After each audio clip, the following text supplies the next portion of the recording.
5 साल हो गए जी नशा मैं करदे बेलियां संगियां नाल टुरदा सा उन्हें ला दिता वै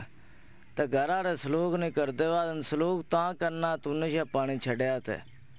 हुण मैं आप मजबूर हाँ जी नशा पानी नहीं छड्डिंदा। नशा एक ऐसी नामराद बीमारी है जिहड़ी वैसे तो किसी ना किसी हवाले नाल पूरी दुनिया दी जड़ां नूं खोखला कर रही है, पर रोजे अज़ल तो लैके अज तक पाकिस्तान विच नशे दा नाग मुख्तलिफ ज़ावियां ते रंगां विच लोकां नूं दसदा चला आ रहा है ते साडे मुल्क दियां पिंडां ते शहरां दियां कब्रिस्तानां खेतां ते वीरान जगह दे नाल नाल बाज़ औकात आबादी विचकार लोग खुलेआम नशे दा ज़हर अपने जिस्मां विच शामिल करते नजर आउंदे ने। इन्हां लखां लोकां विचों ज़्यादातर तादाद उन्हां लोकां दी है जिहड़े बचपन च मुनासिब तवज्जो ना मिलण दी वजह तो गलत सोसाइटी का शिकार हो गए ते यारी दोस्ती विच महज शौकिया चरस भरे सिगरेट का सूटा लाना ते नशा आवर गोलियां का इस्तेमाल शुरू कर दिता।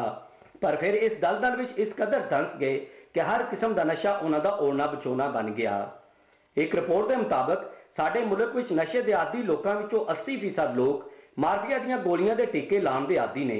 यह टीका तैयार करने लई नशेई लोग अपनी जरूरत के मुताबिक मार्फिया दीयां गोलियां आम पानी विच सुट के उन्हें गर्म करते हैं ते फिर यह मार्फिया दीयां गोलियां वाला पानी ते एवल दा टीका सरिंज विच भर के अपने जिस्म के किसी हिस्से की नाड़ विच खुद या बाज़ औकात टोली की सूरत विच एक दूजे नूं ला के वक्ती तौर पर मस्त हो जाते हैं। मार्फिया का यह नशा इन्हां दे दिलो दिमाग ते इस कदर पर्दे पा दिंदा है कि इहदे आदी लोग अपना नशा पूरा करने लई किसी दे अगे हाथ फैलाण या गंदगी के ढेर फैलाण तो हिचकिचाहट महसूस नहीं करते। अज साडी हुकूमत लई यह लम्हा फिक्रिया है कि मनशियात फरोशी के खात्मे लई उहदियां तमाम तर कोशिशां दे बावजूद गलियां महल्लियां च मनशियात की फरोख्त के नाल नाल मैडिकल स्टोरां ते नशावर अद्वियात की फरोख्त का सिलसिला जारी है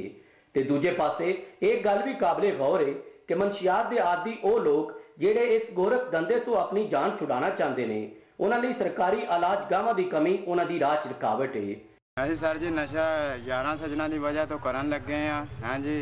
ते प्यार उन्होंने माँ प्यो ने भी नहीं किया ना यारा सजना ने किया प्यार। हाँ जी जैसे हम सर छड्डना चाहते हैं नशा तो कोई ऐसा इत्थे कोई इलाज लूज को नहीं साडा ने कोई बांह फड़े साडी